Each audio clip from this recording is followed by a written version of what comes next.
आप सभी गुरु भाई बहनों को मेरा प्रणाम। मैं शिव शिष्या गंगा जी। गुरु भाई बहन, चलिए आज हम सुंदर सी कथा की शुरुआत करते हैं। गुरु भाई बहन, एक बार एक शिव शिष्या बाग में फूल तोड़ने गई थी। तो गुरु भाई बहन, बाग में बहुत रंग बिरंगे फूल थे। वो शिव शिष्या सोची, कौन फूल मैं तोड़ के भगवान शिव को चढ़ाऊं ताकि मेरा दुख तकलीफ सब दूर हो जाए। गुरु भाई बहन, भगवान से जो भी है भक्त कुछ न कुछ वंदना करते ही रहते हैं। शायद ही ऐसे भक्त होते हैं भगवान शिव का जो कि वंदना नहीं करते हैं। गुरु भाई बहन, शिव शिष्या ये सोचते सोचते बाग में टहल रही थी। धीरे धीरे कुछ क्षण बीता, तब उसे याद आया कि सबसे अच्छा ये आक का ही फूल है और धतूरा का फूल है। यही मैं तोड़ के भगवान शिव को चढ़ा देती हूँ। भगवान शिव प्रसन्न हो जाएंगे अगर, तो मेरी परेशानी भी दूर कर देंगे। ऐसा सोचते हुए वो अब आक और धतूरे का फूल छोटा टोकरी में सजा ली, भर के तोड़ के पूरा भर के सजा ली। और गुरु भाई बहन घर आई। बेचारी शिव शिष्या भगवान शिव को ध्यान करते करते वो सारा काम की, नहाई धुआई, पूरा साफ सफाई घर का अपना आंगन का की। और उसके बाद वो भगवान शिव के लिए भोग, खीर का भोग तैयार की। उसके बाद वो फिर गुरु भाई बहन अपना भगवान शिव को पूजा अर्चना करने के लिए मंदिर चली गई। मंदिर में जा कर के वो पूजा अर्चना करने लगी। तभी गुरु भाई बहन वहाँ पे बहुत सारी गुरु बहना सब भी आई हुई थी। कहती है गुरु बहन से, शिव शिष्या सब से कहते हैं गुरु बहना कि बहन आप प्रतिदिन यहाँ पे आते हैं, पूजा अर्चना करते हैं और तन मन से। इसी समय गुरु भाई बहन शिव शिष्या कहती है, हाँ गुरु बहना, हम प्रतिदिन भगवान शिव से विनती करते हैं कि हमारी जो दुख तकलीफ है वो महादेव दूर कर दे। और मैं इसी वजह से भगवान शिव का पूजा अर्चना प्रतिदिन करने मंदिर आती हूँ। गुरु भाई बहन, महादेव की दया अटूट अपरंपार होती है। तो गुरु भाई बहन एक दिन सभी शिव शिष्या और गुरु बहन सब के सब कहती है कि ऐसा है, अगर आपके यहाँ तो आप चर्चा कराइए महादेव का, घर में चर्चा करवाइए और आप श्रद्धा मन से भगवान से आराधना कीजिए, महादेव दया करेंगे। गुरु भाई बहन शिव शिष्या जो थी उसके छोटे छोटे बच्चे थे, बाकी उसका पति नहीं था। बेचारी शिव शिष्या पूजा अर्चना भगवान शिव का कर लेती थी और वो काम करने के लिए बाहर निकल जाती थी ताकि शाम को जब वो लौटे तो अपने बच्चे का, खुद का पालन पोषण सही तौर तरीके से कर पाए। गुरु भाई बहन, अब शिव शिष्या इसी प्रकार से काम धाम करती, पैसा जुटा करके वो एक दिन कही सभी गुरु बहन से मंदिर में जा कर के कि मेरे यहाँ चर्चा है, आप सब आइएगा। और आज शाम को है चर्चा, आज शाम को है, आप सब आइएगा। गुरु बहन सब बोली, हाँ हाँ क्यों नहीं आएंगे, चर्चा है भगवान शिव का, हम सब जरूर आएंगे। इतना कहकर गुरु बहन सब अपना अपना पूजा करके घर चली गई। शिव शिष्या भी वापस घर आ गई। अब शाम को चर्चा था उसका तैयारी करती। अब शिव शिष्या अपना ध्यान पूरा लगाई हुई थी। धीरे धीरे और समय बीता, गुरु भाई बहन शाम पड़ गया। अब शिव शिष्या के जो छोटे बच्चे थे वो संजोग बस खेलते खेलते नदी किनारे चला गया और शिव शिष्या यहाँ चर्चा में सामान सारा कुछ जुटाकर अब भगवान शिव का चर्चा प्रारंभ की। गुरु भाई बहन ये बेचारी इधर चर्चा करवा रही थी भगवान शिव का और उधर उसका बच्चा पानी में चला गया। खेलते खेलते गुरु भाई बहन ध्यान नहीं रहा और वो पानी में जैसे चला गया तैसे ही वो दहा गया। अब दहा करके बच्चा भी दूसरा गांव पहुंच गया। शिव शिष्या चर्चा भगवान शिव का करते करते, भगवान से आराधना करते करते अब चर्चा जब समाप्त हुआ तो गुरु भाई बहन सभी गुरु भाई बहन प्रसादी लिए और अपना अपना घर चले गए। जब ये अपने बच्चे को ढूंढने लगी, परेशान हो गई, नहीं मिला, तो गुरु भाई बहन अब ये भगवान शिव के मंदिर फिर आई और माथा पटक के रोने लगी। कहती है, हे शिव गुरु महादेव, आपका चर्चा करवाएं, ध्यान किए, आराधना किए कि मेरी दुख तकलीफ आप दूर कर दे, पर ये कैसा आप लीला रच दिए प्रभु कि मेरा बच्चा हमसे दूर हो गया, बिछड़ गया। पता नहीं कहाँ होगा, किस हाल में होगा, कैसा होगा। आप का पूजा पाठ अर्चना अब कुछ नहीं करेंगे हम। मेरा बच्चा जब तक कि वापस नहीं मिल जाए हम भोजन भी नहीं करेंगे।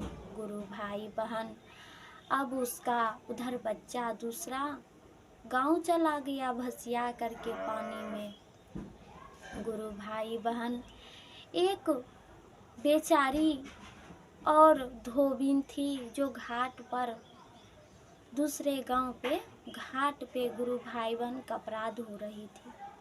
वो जब कपड़ा कचारने जाती है पानी में तब देखती है कि बच्चा एक पानी के तट के किनारे आ गया है।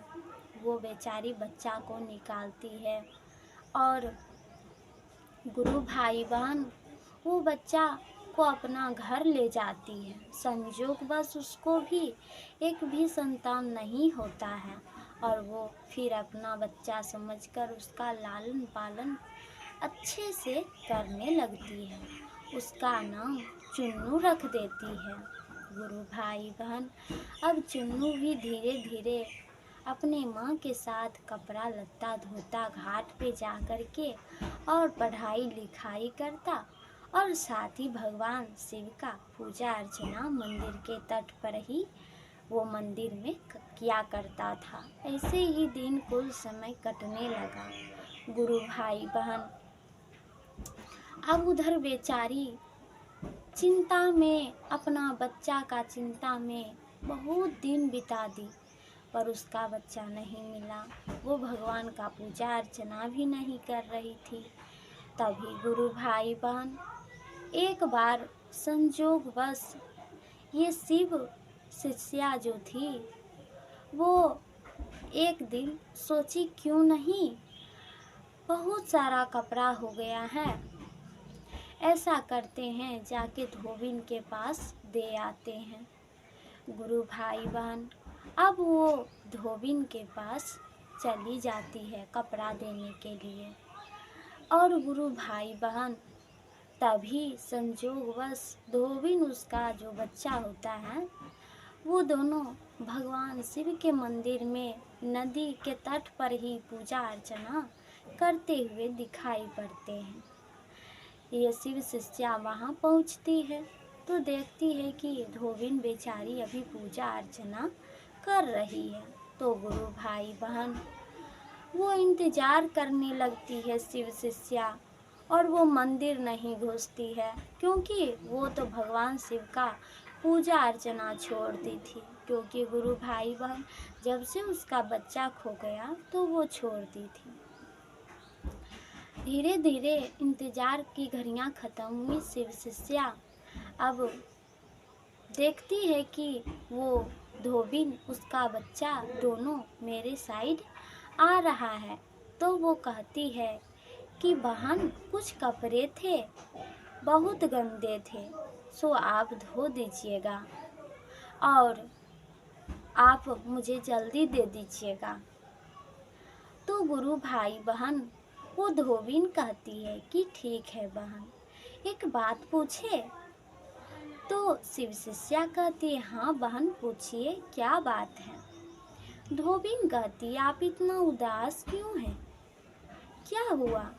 तभी गुरु भाई बहन शिव शिष्या कहती है कि एक समय था, मैं भी भगवान शिव की शिष्या थी और मैं भी भगवान शिव का पूजा अर्चना बहुत तन मन से करती थी। एक दिन की बात है, मैं भगवान शिव का अपने घर पे चर्चा रखवाई थी। पूजा आराधना की, चर्चा भजन हुआ और भगवान शिव से आराधना की मैं कि मेरा दुख तकलीफ सब दूर कर दे महादेव। वह दिन ऐसा हुआ कि मेरा छोटा नन्हा बालक पता नहीं कहाँ गुम हो गया। मैं सगर खोजी परेशान हो गई पर मेरा बच्चा नहीं मिला। उस दिन से इंतजार करते करते आज मैं बूढ़ी पड़ गई हूँ और आज मैं जब आपके पास आई कपड़ा देने के लिए, तो देखिए आपके भगवान शिव की पूजा आराधना करते हैं। वही मुझे याद आ गया कि एक समय था, मैं भी भगवान शिव से बहुत विन्नती आराधना की, पूजा अर्चना की, पर भगवान महादेव अपनी आँखों पे पट्टी बांधे हैं। मेरा बच्चा भी मुझसे बिछड़ गया और मुझे दुख में डाल दिए महादेव। इसलिए से अब मैं पूजा आराधना नहीं करती हूँ। गुरु भाई बहन यह सब बातें जब वो जानी तो गुरु भाई बहन कहती है कि नहीं बहन, महादेव अपनी आँखों पे पट्टी कभी नहीं बांधते हैं। महादेव तो दया के सागर है। मैं एक धोबिन हूँ और मुझे तो एक भी संतान नहीं था। कुछ दिन की बात है, मैं इसी घाट पे कपड़ा धो रही थी, तभी एक छोटा नन्हा सा बालक उधिया करके इस घाट के किनारे लग गया और मैंने उसे पाल पोस के बड़ा किया। आज वो मेरा बेटा है जो मेरे साथ है। गुरु भाई बहन तो इतना जब सुनी शिव शिष्या तो कहती है कि बहन, कितना दिन हो गया तेरे बच्चे को? तो वो धोबिन कहती है कि यही करीब 10-12 साल बीत गए हैं। गुरु भाई बहन शिव शिष्या कहती है कि बहन, मेरे भी इतने ही दिन हुए हैं। जब गुरु भाई बहन शिव शिष्या ये बात को जानी तो वो बच्चा का जो लड़का था उसका चेहरा देखने लगी। देखते देखते उसको लगने लगा कि ये मेरा ही बच्चा है। अब गुरु भाई बहन पर ये बात शिव शिष्या वो धोबिन को नहीं बताई और वो कहती है कि ये बहुत ही अच्छी बात है कि आपको एक बच्चा मिल गया, बाकी मेरा बच्चा तो मुझसे बिछड़ गया। गुरु भाई बहन अब वो बेचारी जाने लगी अपना घर शिव शिष्या। तभी वो धोबिन कहती है कि बहन, मेरे घर में शाम को चर्चा है, आप जरूर आना। भगवान से विनती करना कि महादेव तुम्हारे बच्चे को तुमसे मिला दे। गुरु भाई बहन शिव शिष्या अब कहती है कि ठीक है बहन, तुम कहती है तो बहुत दिन के बाद मैं अपना यह विनती भगवान शिव से फिर से दुख कहूँगी कि मेरा बच्चा बिछड़ा हुआ है, वो मुझे मिला दे भगवान। मैं फिर से भगवान की भक्ति आराधना करूँगी। गुरु भाई बहन वो अब शिव शिष्या चली गई अपना घर। धीरे धीरे शाम हुआ और वो फिर से धोबिन के घर चर्चा में आई।